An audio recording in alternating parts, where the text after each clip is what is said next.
Good morning. This is Chair French, and I am convening the regularly scheduled business meeting for the Kansas Corporation Commission on this Thursday, May 13th, 2021. It's 10 a.m. and I'm joined by my colleagues, Commissioner Duffy and Commissioner Keene. On today's agenda, we have 11 consent agenda items, one noticed item, and one discussion item, a quarterly update on activities of the Southwest Power Pool. We will begin our agenda with the consent agenda, and the items on that agenda have been reviewed by all of the commissioners, and I will turn to my colleagues before consideration of this item to see if you have any questions on any of the consent agenda items, starting with Commissioner Duffy. Thank you, Mr. Chairman. I do not. And Commissioner Keene. Yes. Good morning, Chairman French. I have no questions about any of the matters. I am going to recuse, however, on consent agenda item number 8. So with the exception of my recusal, I would move the approval of the consent agenda. And Mr. Chairman, I second the motion offered by Commissioner Keene. Thank you. We have a motion and a second to approve the consent agenda with Commissioner Keene's recusal on item number 8 noted. Is there any further discussion on that motion? Hearing none, those in favor, please vote aye. Aye. Aye. Aye. Consent agenda is approved. We now move to our first noticed item, and this is in docket number 19 CONS 3393 CUIC, and it's a proposed final order in that docket. Our presenter for this item is Mr. John Myers. Good morning, commissioners. Good morning. Before you is an order denying Jim Snyder Inc.'s injection application in this matter. I recommend approval of the order, and I am available for questions. Thank you, John. Commissioner Keene, do you have any questions on this docket? I have no questions. The only comment I would offer, should even preface it with only actually, is I want to commend you, John, for the work you've done on this particular order and for the order itself. Thank you. Thank you, Commissioner Keene. Commissioner Duffy. I concur with Commissioner Keene's comments, and with that, I would move approval of this item. Second. We have a motion and a second to approve the proposed order in the described docket. Is there any further discussion on that motion? Hearing none, those in favor, please vote aye. Aye. Aye. The order is approved. We now move to our final noticed item. This is a discussion item, and it's a quarterly update on activities of the Southwest Power Pool. And our presenter for this item, I am pleased to introduce is Ms. Sherry Feist Albrecht, who is our SPP work group consultant. Sherry, I will turn it directly over to you. And if you want to share your screen for your presentation, just go ahead.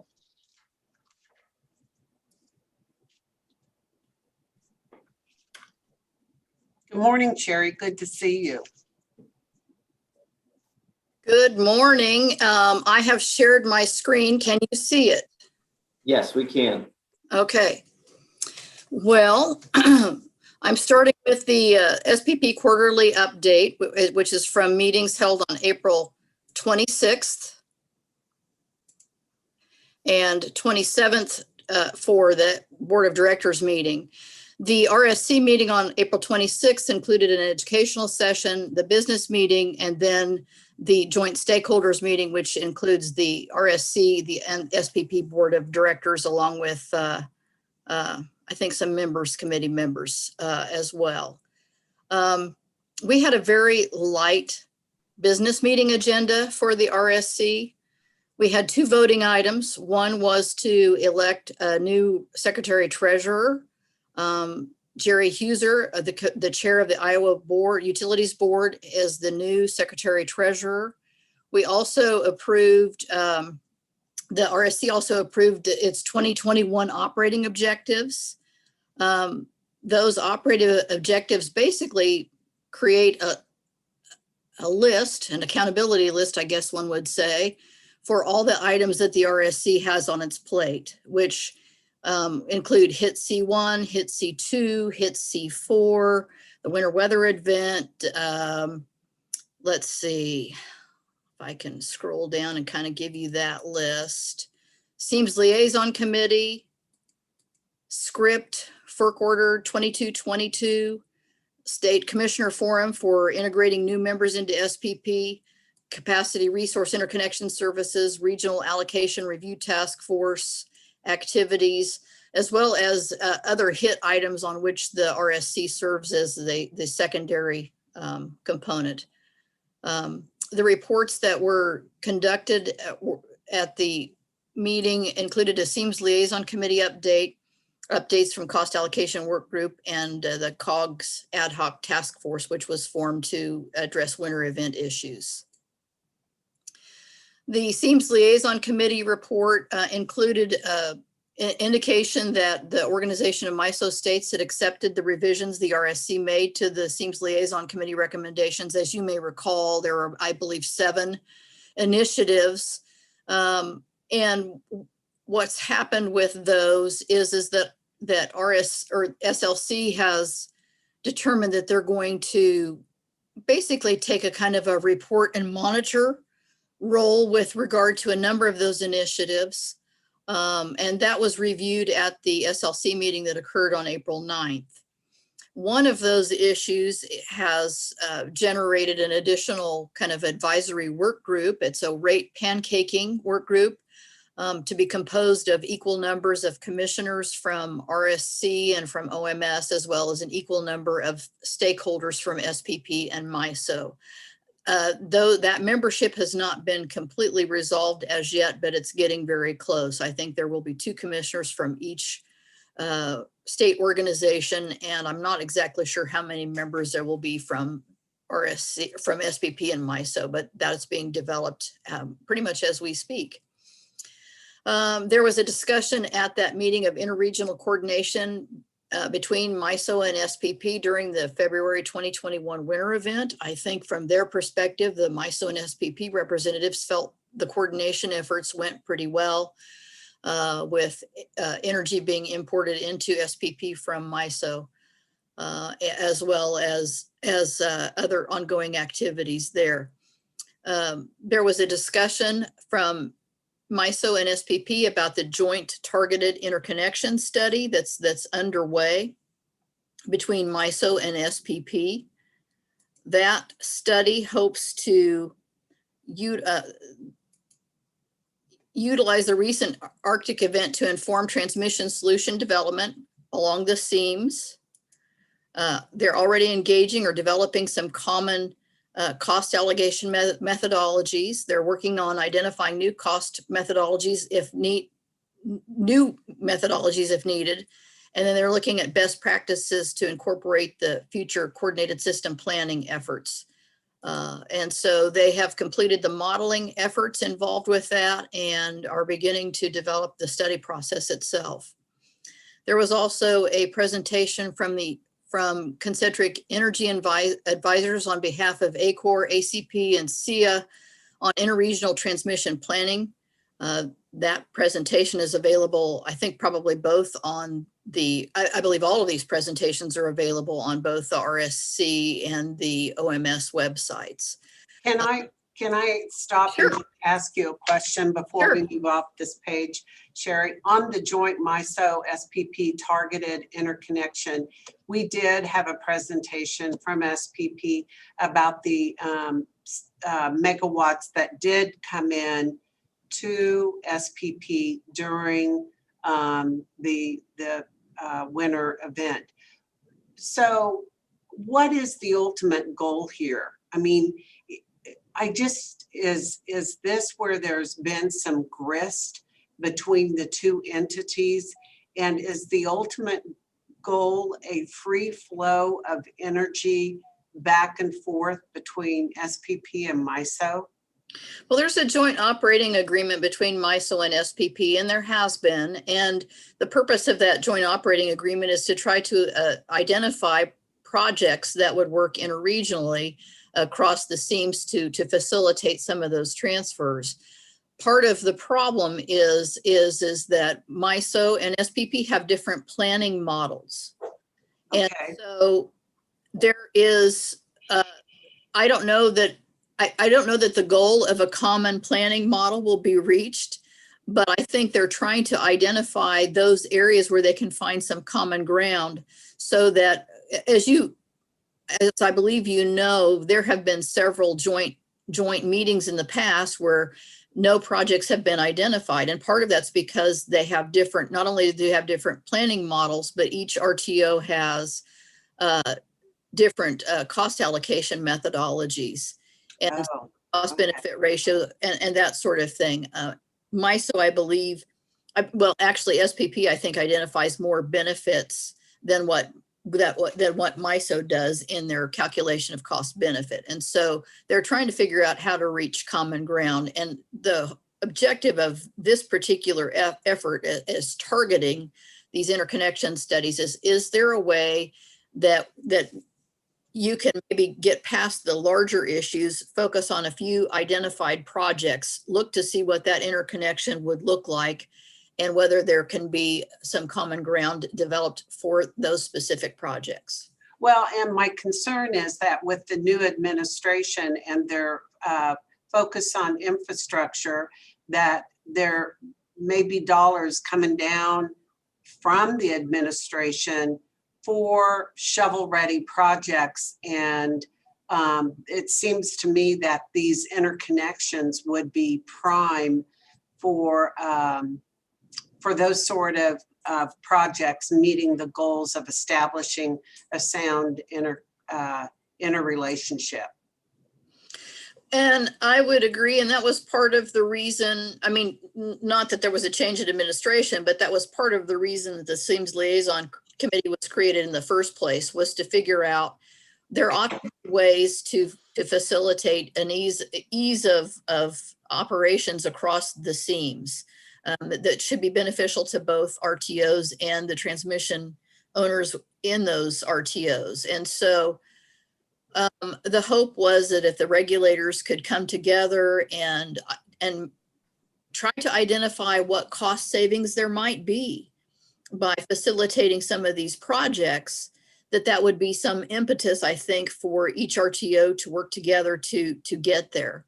I would agree wholeheartedly. And if the federal government's got money coming for shovel-ready projects, that I hope we're on the list, and we should be a part of that and able to find some areas of agreement. Yeah, okay, thank you for explaining that.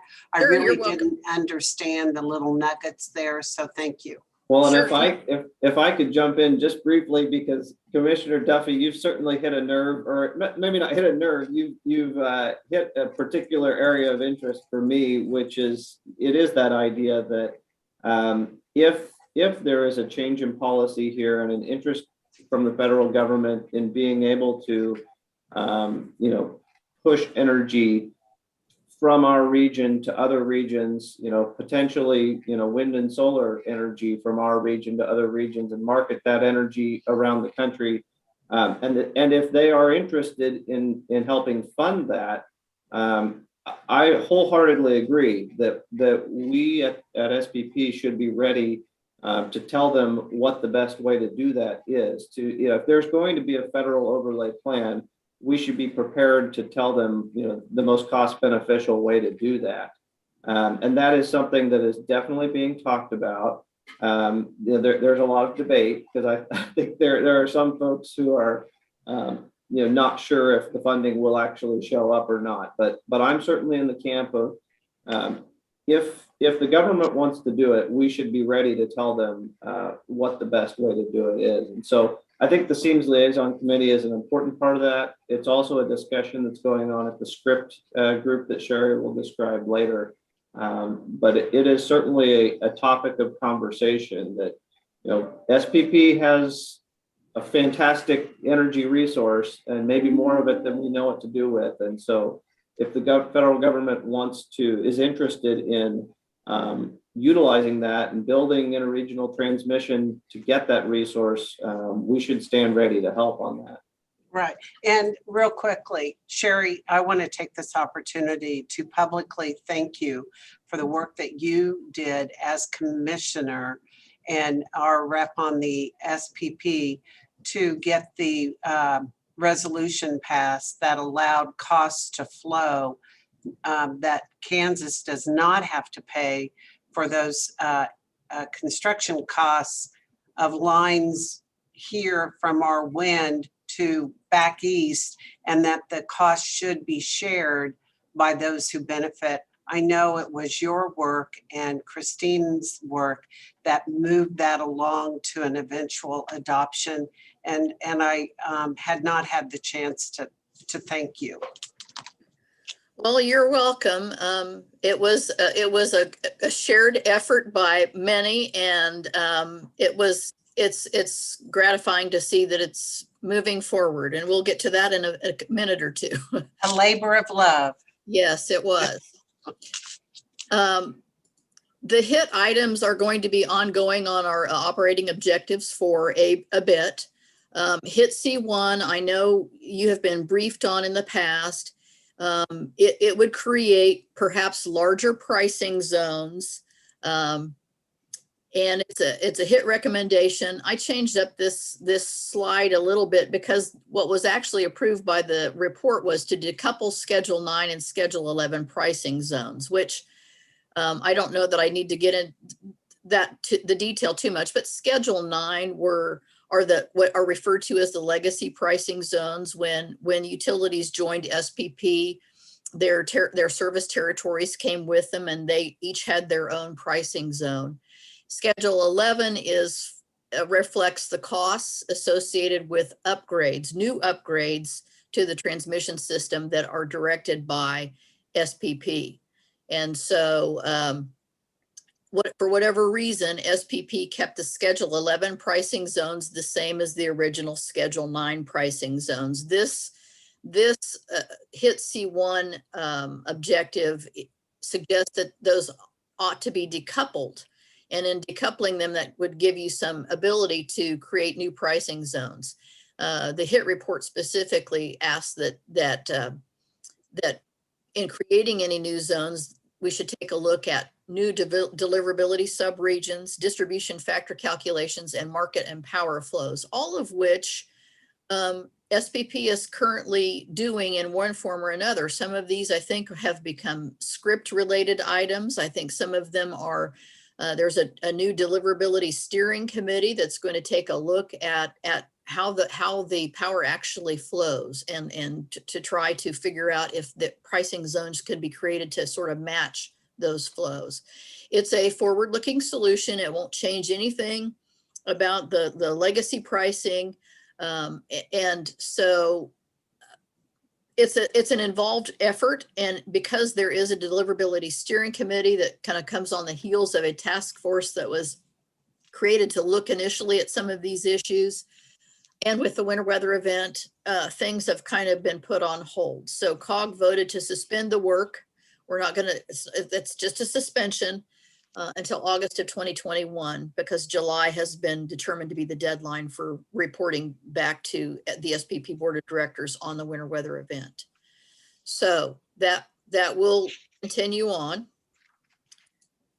The HIT C2 cost allocation waiver, as you know, was filed. Commission filed its comments at FERC on May the 5th. It creates a narrow process for utilities to request the reallocation of the remaining costs on existing transmission facilities, which would move the cost allocation from the local zone to the region for zones with more wind and conserve local load. April 14th was the date that SPP actually filed the revision request at FERC. They requested an effective date of June 14th. As I stated earlier, May 5th was the deadline for comments, which we filed on that day, as well as several other entities filing motions to intervene comments, and there have been 2 protests filed in the docket. So at this point, we'll see what happens. Sherry, do you know offhand who the 2 entities are that have filed protest? Southwest Public Service West filed a protest, and City Utilities of Springfield, along with, I believe, Empire and AECI together filed a protest. Okay.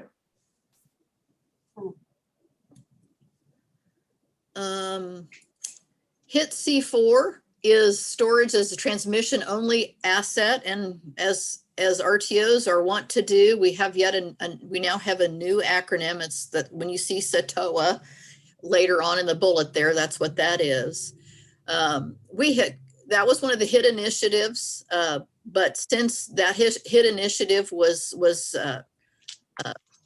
directed to RSC, gosh, I guess that was in July of 2019. In the meantime, MISO had advanced a SATOA request with FERC, which was approved in September of 2020.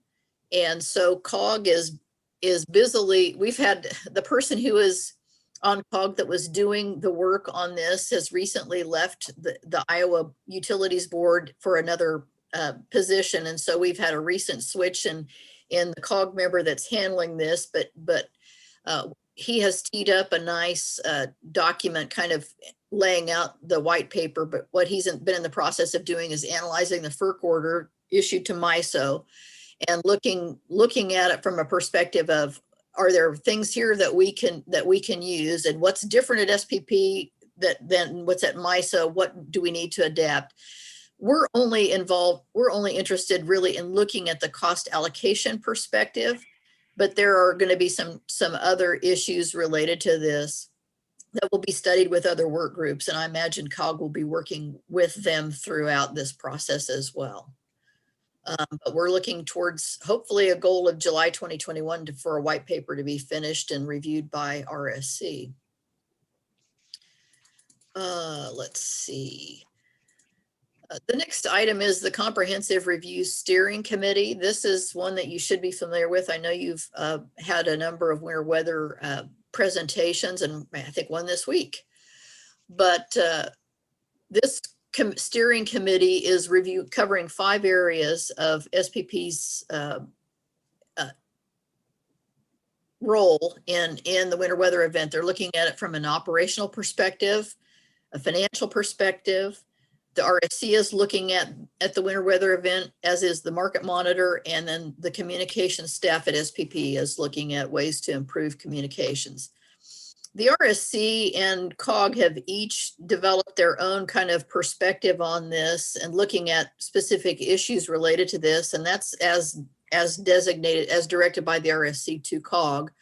The RSC is focusing primarily on communications and process improvements for utility emergencies. There's been a lot of discussion about, how did SPP communicate the load shed? How is the load shed handled by individual utilities? How is that communicated, whether it's an IOU versus a co-op versus, a municipal utility? And so there's all kinds of chains of communication there that the RSC is taking a look at specifically. The COG is looking more specifically at resource adequacy throughout the event. And we are in the process of developing, we've kind of put together a graphic of, we haven't prioritized them, but I'll just let you know that top of our list for further study and evaluation is the issue of seasonal or monthly accreditation for resources, reserve margin calculations associated with that accreditation. Fuel supply, is there authority needed to incent having fuel supply on hand? Fuel diversity, demand response availability. We're kind of curious about, what was behind the meter, what came to the front of that for behind the meter generation as well. There are some longer term issues, and that's just the overall reserve margin percentage. Winter weather preparedness, are there measures that can be taken or looked at to improve that? Performance incentives or disincentives. Maybe there should be an availability payment of some sort or some incentive there, and then looking at import and export abilities and capabilities. There are other issues that we're looking at as well, but we've determined that that they really belong to other working groups within SPP. So we'll keep an eye on them, but we really feel like, given the time that we have to develop our part of the report, we need to focus on these primary issues. So that's what we're going to be doing. Let's see here. How do I get back to my thing? There we go. Let's see. Script is the next thing on my list. It's the strategic and creative re-engineering integrated planning teams. Sure, this Hello? is Dwight. Yes. This is Dwight. My apologies. I have lost the screen. I had to regain the screen. I wanted to ask you some follow-up questions about your last focus on COG and what where it's headed here. First of all, Commissioner Albrecht, so nice to see you again. Yes. We've talked, but it's good to see you as well.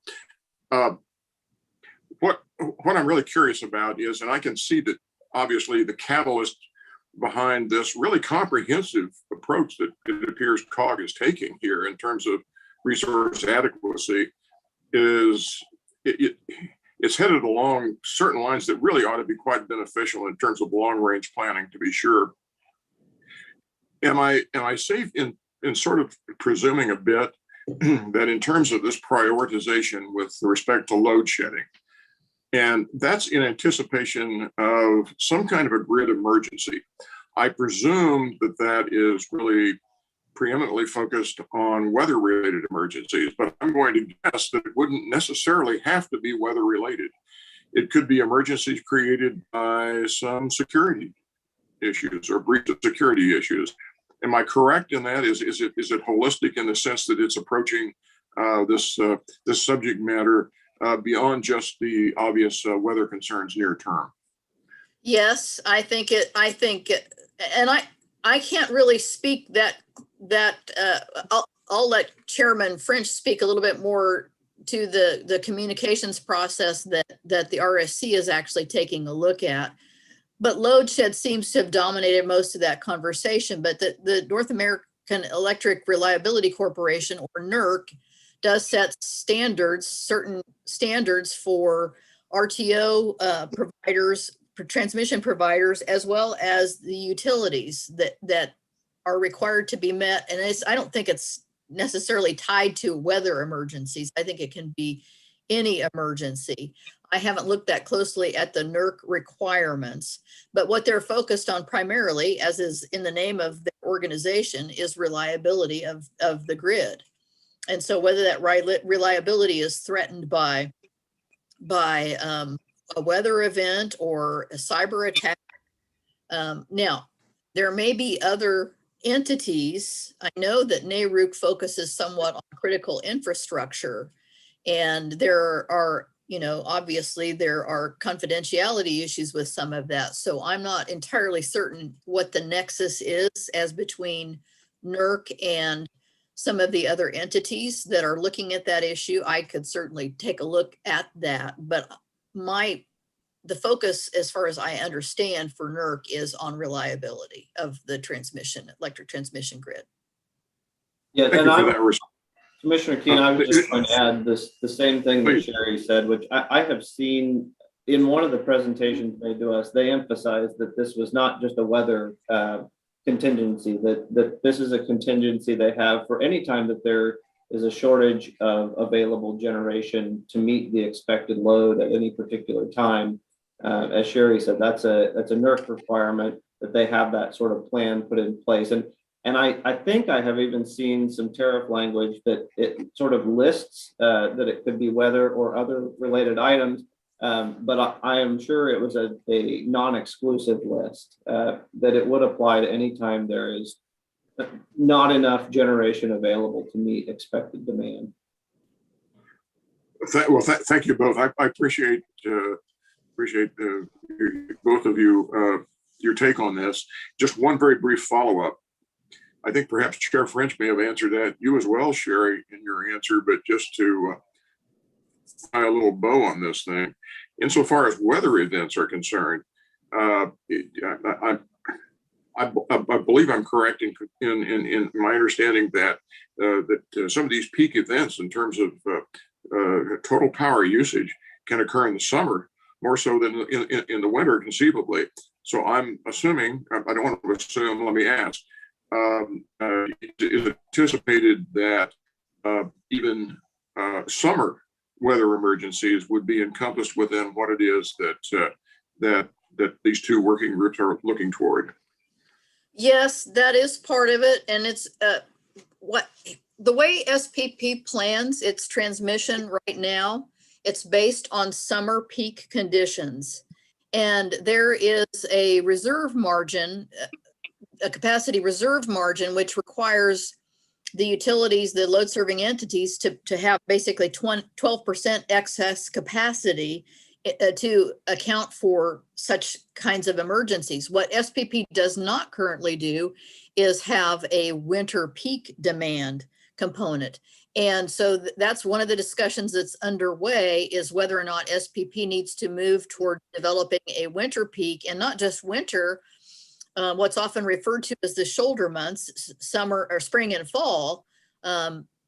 There are different demands on the system, like for irrigation or for certain harvesting operations. So they're also looking at whether or not SPP should look towards a more seasonal approach to planning. Well, and if I could add a little addition onto that, and Sherry, you'll correct me if I'm getting out over my skis here a little bit, but I believe SPP is a summer peaking system as a whole, and so they actually do have a higher demand in the summer. But I think one of the issues that aggravated the problem in this winter event was, because we are a summer peaking system, and people are maybe more aware of their need to have generation available during those summer peaks.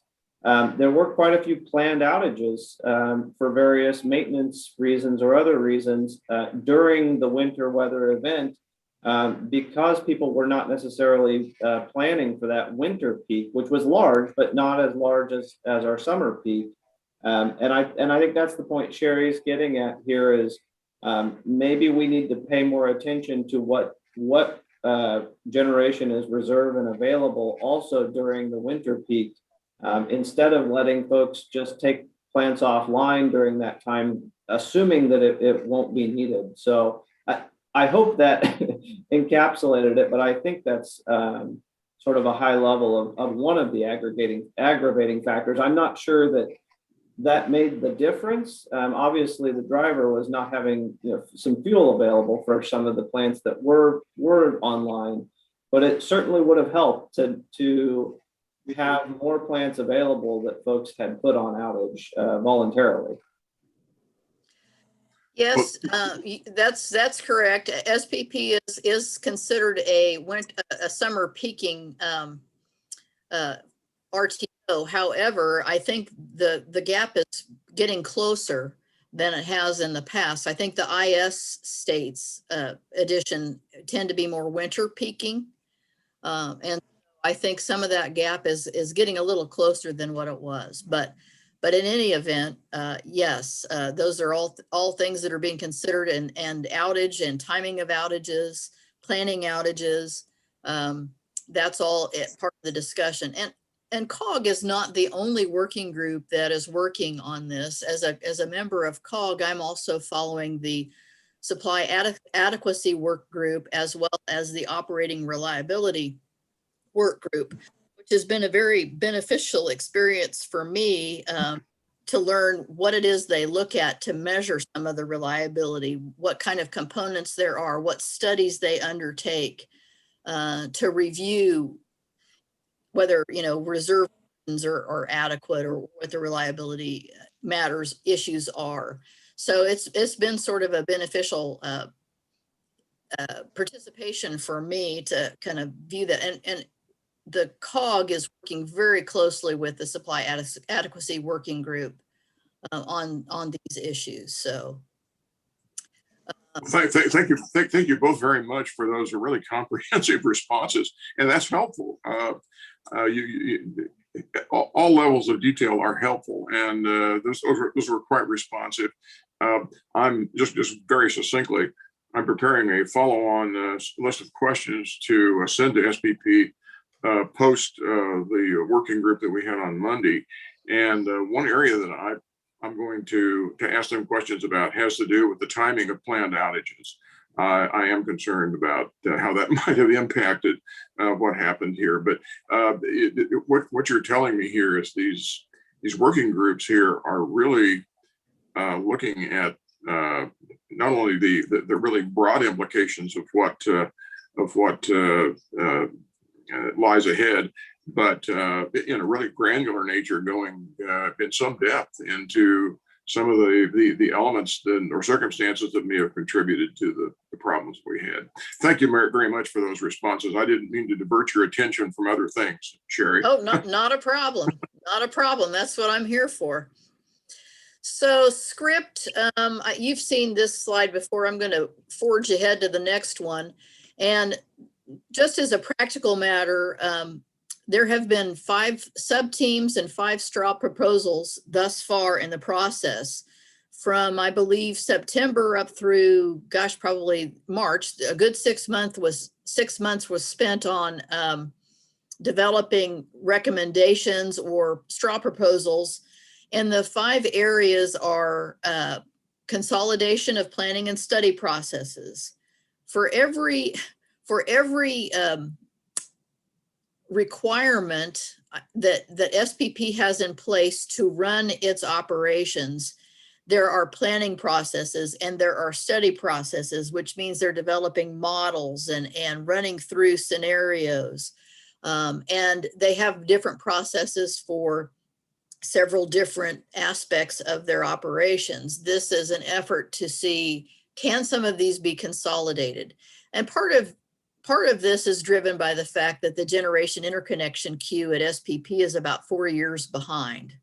And part of it's because there are so many study processes followed on by re-study processes. So they're looking at ways to consolidate those. One of the sub-teams looked at optimization. Is there a way can one solution serve multiple needs? Is there a way to optimize these projects for the existing network and then what lies ahead in planned networks in the future? One of the teams is looking at decision quality. Are we using the best data that we have? Are we informed? Is the analysis credible? Is it comprehensive? Is it flexible? Is it timely? So they're looking at how well these decisions are being made. Transfers, which is one of the sub-teams on which Chair French participated, is looking into import exporting energy interregionally. So kind of the seams issues here again. What's the transfer capability? What improvements could be made there? And the other sub-team on which Chairman French worked was the cost sharing one. And that's just trying to tie up, are the causers of the cost paying for the cost, or the beneficiaries, are they being represented? These are large transmission investment decisions, and are the causers and beneficiaries appropriately sharing those costs? So those straw proposals are out. We've completed the sub-team part of the process. The script has been meeting as a full body. I believe the first full meeting was in April. And so they're meeting monthly. The target is October for some sort of a report out to the SPP Board of Directors. Sherry, if I could, before you move Sure. on, I think my limited knowledge on SPP, this has been a concern. They have so many studies going on and processes, but it seems to me that there was no end date. Like some of them did have a life of their own, and there's a lot of staff involved too. I mean, this is not an inexpensive operation, and we should be constantly evaluating on different levels. But do you believe that that they're tightening up their processes here to get a report out to the body and move forward? Or are we like in a constant state of stagnation? And No. Chair French, jump in. I just Yeah. had always gotten a sense it was that way. I think that's part of what drove the script process to begin with. I think there was a lot of frustration among SPP members, participants, observers, stakeholders, that there was some stagnation going on. And part of the problem with the interconnection queue is when you realize, I mean, there's a long line of people that have projects that they want to have developed, and they put them into the study process, and they study them in kind of groups of resources. And when somebody then decides that they're going to pull out their planned development, it forces SPP staff to have to restudy. And so they're trying to find ways to attach more of a value to those projects coming into the generation interconnection queue, so that the developers will be less likely to pull them out. Some people are, I think, just trying to get in line and stay in line. And so they're trying to find ways to incent the process such that there won't be so many restudy requests. But they're also trying to streamline them and consolidate them so that if the projects lie within a certain area, that once it's been studied, once the area has been studied, then they can kind of lock in and say, okay, you're good. So, and I don't know if that probably doesn't explain it very well, but I don't know that necessarily is a deliverability zone type thing, but that's what they're trying to do with the deliverability analysis is try to find some way. To me, that fits in with the optimization concept here is if you can develop your processes around how the power and the market transactions are actually occurring. And if you can streamline that into that kind of a sub-region, then you might be able to consolidate some of the planning and the study processes within that area so that you don't have to make repeated studies. Well, and I'll just add, so I agree wholeheartedly with Sherry here that I think the purpose of the script was for SPP to try to, one, make better decisions, but also make them much more efficiently. It's hard to say, whether there will be success from this initiative. I think we're coming up with some really good ideas. But as you can imagine, when you make processes more efficient, you do have to streamline some of the things you're doing right now. And there's always going to be a stakeholder that saw value to their particular interests in each one of these studies. And so for each thing that you streamline or merge with another study, someone's going to give you pushback that they liked how the process was before because it was doing something for them. And so I'm under no illusions that this is going to fly through. There will certainly be pushback because some stakeholders will perceive that value is being taken away from them as you try to consolidate some of these processes. But there's no doubt there are issues, problems that exist in the current processes. Just by way of example, I think one of the classic problems we've talked about that's prompted the script initiative was this idea that you have the ITP, which is annually being performed to figure out sort of what are our baseline transmission needs. And then you have this separate generation interconnection queue that's being studied to see what kind of upgrades are specifically needed for individual generators that want to join the grid. And depending on which one of those models identifies an upgrade first, that seems to define who's going to pay for it. So if the ITP finds a line that needs to be built, and that just happens to also enable some generators to join the grid in that certain spot, well, then we all pay for it even though it directly benefited the generators, but also vice versa, that if their project was studied before the line was identified in the ITP, they might be directly assigned all that cost, even though there's going to be a benefit to the region. And so there is clearly a need to consolidate those processes and look at them together in a holistic sense and try to identify, look, there are projects that are going to benefit the whole region and they're going to benefit individual stakeholders. It shouldn't necessarily be all or nothing, and we should be looking at those together in a more holistic way.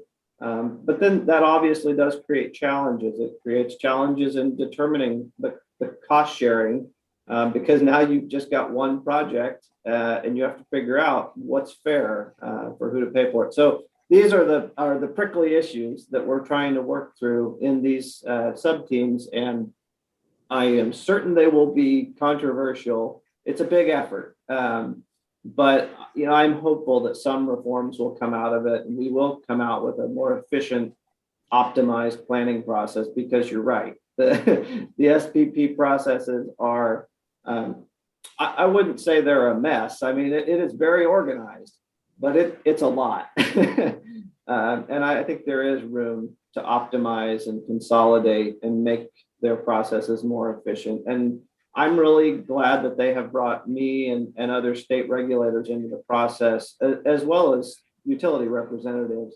to help make these decisions and give our input. So I think it's a worthwhile effort, but I don't know that anybody's coming away absolutely certain that we're going to have approval and consensus on what the right outcomes are going to be. But I'm encouraged by the work we've done so far. Thank you, Chairman French.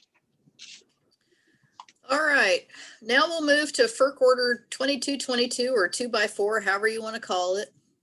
That order was issued in September 2020.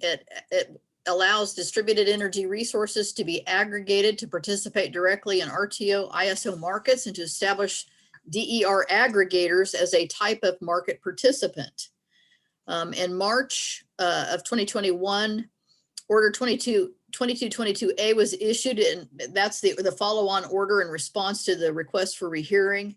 It set aside in part the finding that the participation of demand response in DER aggregations is subject to the opt-in, opt-out, opt-in requirements of Orders 719 and 719A. Orders 719 and 719A were issued in the 2008, 9, 10 timeframe and addressed the demand response only. And so now you have 2222 that's making some significant changes to FERC's approach to those, to DERs in general. And the 2222A basically says that if you have a demand response distributed energy resource mixed in with other energy resources like batteries or any other type of distributed energy resource, then they refer to that as a heterogeneous aggregation. And Order 2222A basically says that moves forward. And so that's different. Demand response can be all, I mean, you can have an aggregation that's all demand response, and that fits more within the 719, Order 719, 719A bucket. So the question is now that FERC has made the changes that it has, should they go back and take a new look at what they decided in 719, 719A? So also on March 18th, they issued a notice of inquiry that's seeking comment on whether the commission ought to go back and revise and remove that demand response opt-out provision that was established in Order 719 and 719A. So that's what's going there. And SPP has created a task force to study this issue. And as you probably know, FERC did extend SPP's original compliance date from July 19th of this year until April 28th of 2022. And the task force has identified, they've taken apart that FERC order and they've got it divided up into 10 policy issues that is going to force SPP compliance. And so they're developing, ongoing work is going on developing tariff language to address them. They've got definitions that they've added to the main body of the tariff, and a lot of the registration and market participation agreements and languages in attachment AE of the tariff. And so that there's a lot of work that's going on with making revisions to attachment AE. SPP staff is working regularly with EPRI, with the ISO RTO Council and the North American Energy Standards Board to discuss best practices for implementing this aggregation process at the RTO level. And SPP staff is also really actively engaged in outreach to distribution utilities across the SPP footprint. That's the thing that's sort of unique about FERC Order 2222. It's reaching out and kind of bringing into the implementation mix all those distribution utilities that are not jurisdictional to SPP. And frankly, a lot of them aren't jurisdictional to us either. So that's caused, that's creating lots of issues. And there are a total across the SPP footprint, there are a total of 531 distribution utilities, 144 of which are in the state of Kansas.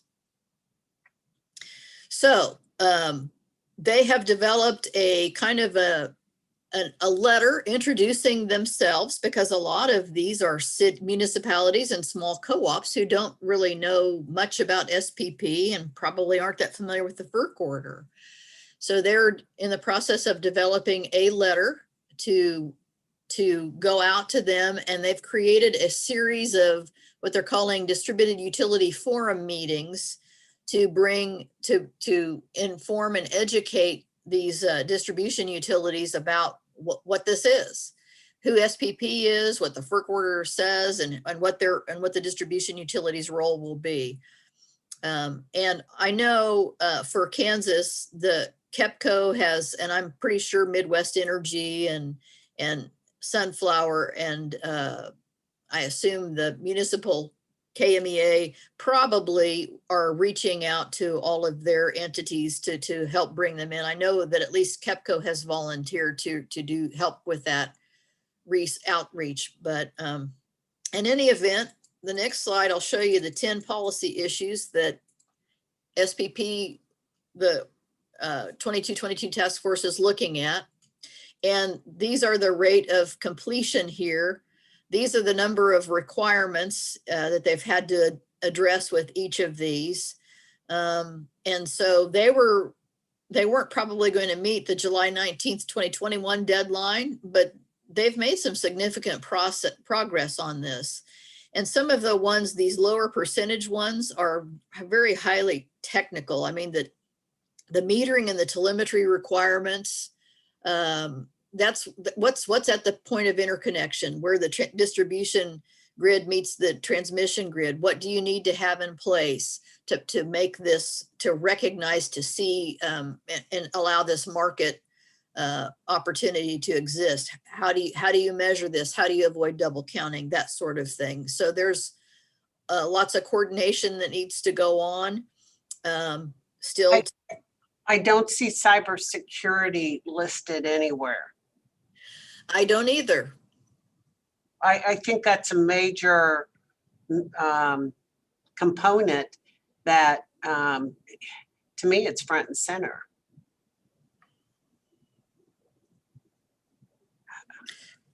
Has that come up at any NARUC discussions of this issue? Well, yes, it has, but not in any depth that I've been involved. It has been raised that is missing in this whole conversation and could have devastating effects. And so how do we put in place? I mean, this is going to be a very large effort. And we're having trouble right now with our own utilities, and as they reported to us, to find quality people who do this sort of work. So I think this is this has got to slow down the whole activity going on with DERs until this is figured out.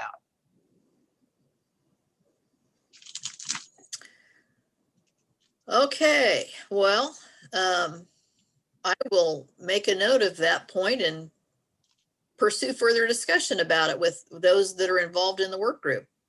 Okay, thank you. Sure. The next slide is the SPP West update. SPP successfully launched the Western Energy and Balance Services market for those Western entities. I think there are 6, 7, 8 of them. That was a successfully launched on February 1st. SPP has a new member integration process that was developed back in 2015 that they're following with this new member integration. I think it was yesterday or the day before, I think they've got a new entity that's interested in becoming a member in the Colorado Springs Utilities. So I think we're up to 8 or 9 now. SPP has established, I mean, they're doing member forums once a month, and those are open public meetings on the first Tuesday of each month, I believe. And for a couple of hours, just to kind of to answer questions, to talk about specific issues related to the integration. And they've also created a DC ties task force because a lot of interest has been generated regarding the DC ties. As you know, they're a transmission facility, and what's the rate design going to look like? How is the revenue going to be distributed for those DC ties under the current SPP? Will there need to be changes to the tariff to do any of this? All kinds of issues. And there's also a state commissioner forum, but we haven't started meeting yet. We will meet later this month for the first meeting of state commissioners. So that's ongoing. And let's see. Then the board of directors committee meeting, you know, the board member meeting was, I thought, the agenda for the RSC was relatively light. It seemed like the board of directors meeting sort of was as well. I mean, it was a lot of reports of, you know, various committees but of note in the discussion was one that I know this commission is very interested in, and that was the 2020 ITP Butler to Tioga 138 kV line. And it was reevaluated, and SPP staff came back. They looked at new information that materially changed the modeling assumptions, and they also looked at new project costs. Then they took that information and looked at some congestion scores and the cost and economic performance with those different modeling assumptions, and concluded that the project meets the benefit to cost ratios and that congestion remains through the Altoona substation. So they went ahead and recommended the withdrawal of the project, which the board approved. There wasn't a whole lot of discussion on that, just a presentation and then the vote, which, you know, you don't know at the time what the vote is because it was at the end of the meeting. I will note that there was one other topic that was of quite a bit of interest and discussion that arose out of the Market and Operations Policy Committee, and that had to do with, because SPP is engaged in, staff is engaged in the winter weather assessment and the script assessments and all those evaluations. Some of the 2020 ITP process has fallen behind schedule, and because it's fallen behind schedule, they're trying to get it caught up. They still think that they're going to have that ready for approval completed by the end of this year. But once this schedule slips, it causes the, you know, subsequent years planning processes to also slip. And SPP staff had recommended removing the economic evaluation component of the 2023 ITP. The MOPSI took a vote on that and the vote failed. So SPP staff took that issue to the board because they had a mitigation plan for that to go forward. The board ultimately approved staff's mitigation plan there. So they're trying to get caught up, and that's that's part of, they were considering hiring consultants. So I don't know exactly what the final recommendation was. I couldn't really discern what, I think it's probably going to be a combination of consultants where they can be used and staff working extra hard.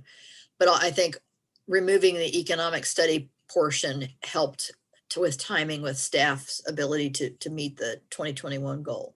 And Sherry, I might just add, I also don't exactly know what their mitigation plan is going to be. I'll be interested to find that out, because I certainly understand the problem they're having from a resource perspective, but it concerns me to be removing portions of their study process, especially the economic portion, which might be identifying the types of upgrades that sort of a new federal policy would be interested in. right at this time. So that is a big concern for me, but certainly understand the resource issues they're dealing with.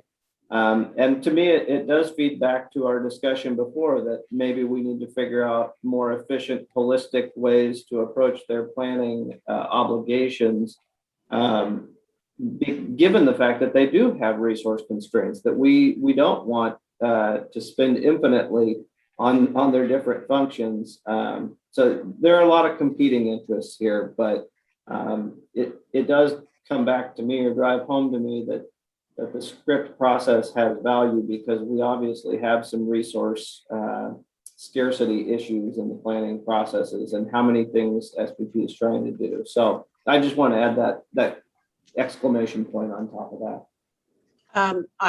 I agree with everything you say. This organization has just grown, I mean, from a decade ago. And I mean, there's a cost that everybody is paying as a user of electricity in the state of Kansas to this organization. And actually, it's not insignificant. And so sometimes how they divvy their resource availability, I think it was really short-sighted of staff to recommend what they did. I don't understand. So anyway. I mean, I think, I don't know that it was something they wanted to do. So I'm not necessarily blaming them. I think from their perspective, it was a lack of options. And there may be no good solution here, but it certainly drives home the fact to me that we need to look more holistically at resource allocation. So. And basically the final slide I have here is just the SPP COVID-19 update. They've started back returning employees to work as of May 5th, and they're working on developing, I think, more flexibility with their work arrangements. They are planning at this point to have the July quarterly meetings in Little Rock in person. So, but it'll be essentially by invitation only. And it's our understanding that it'll be the board of directors, the members committee, RSC and COG. Masks required and 5 feet distancing. I guess that's about as far apart as they could get, but in any event, that's what they have for that. And my last slide is questions, but we've had them throughout, but I'm happy to answer any that you might have related to any of this. So I don't have any questions, Sherry. I do want to thank you. This is a very comprehensive update, but I've told you this privately, but this is my first public opportunity to just thank you for coming on board. And we are extremely lucky to have your depth of experience of the Southwest Power Pool organization and all the intricacies of and politics of it. It's different processes and people, and I just feel very lucky to have you and appreciate you joining us. thank you. I'm glad to be here. I echo that. And I think with the change in SPP leadership a couple of years ago, I think it's even more important that with your skill and expertise that you are eyes and ears for us. I call them intrigues in this organization. And that for Kansas, that we are well represented. And I think that you do that. So I appreciate your depth of knowledge and your assistance. Thank you. And just feel free to reach out if you have questions. If there's something that you need from me, I'm happy to assist in whatever way I can. And I apologize. I told Sally we were going to be 20 minutes. Well, it was a great update. Let me just do one more call for, are there any other questions or any other business to come before us this morning at today's meeting? Chairman French, I have a comment I'd like to offer in connection with this presentation. And that is to thank you, Sherry, and thank you as well, Chair French, for representing the state and the commission so effectively within the SPP realm. I don't think, well, I know there's no other state could be better represented than we are, with both of you working with the vast knowledge and experience base that you have. So thank you so much for really laboring in the vineyards here and representing us so well. With that, I would, if there's nothing further, I will adjourn it. I will move that we adjourn at the appropriate time, Mr. Chairman. Thank you. Do we have a second? Commissioner Duffy, you're on mute. That's probably a good thing. I do second Commissioner French's motion. We have a motion and a second. Commissioner Keene's motion, I'm sorry. We have a motion and a second to adjourn. Those in favor, please vote aye. Aye. Aye. Aye. We are adjourned. Thank you, everyone. Thank you, Sherry.